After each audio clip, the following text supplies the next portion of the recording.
70च्या दशकात मराठमोळे अभिनेते दादा कोंडके यांच्या विनोदी सिनेमाने प्रेक्षकांचे लक्ष वेधून घेतलं होतं. मुंबईतील नायगाव येथे 8 ऑगस्ट 1932 रोजी जन्म झालेल्या कृष्ण कोंडके उर्फ दादा कोंडकेचा जन्म लालबागचा.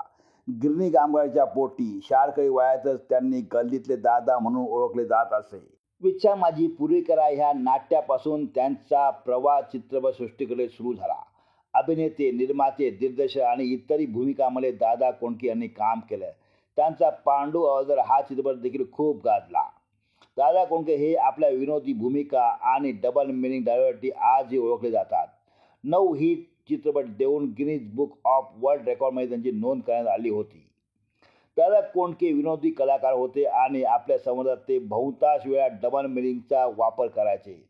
त्यांच्या या शैलीमुळे ते लोकप्रिय झाले होते. मागील 50 वर्षापासून दादा कोंडके हे नाव आजही मराठी सिनेमावर राज्य करत आहे. एवढंच काय तर दादा कोंडके सारखा बहुरंगी बहुढंगी प्रतिभावान कलाकार होणे शक्य नाही.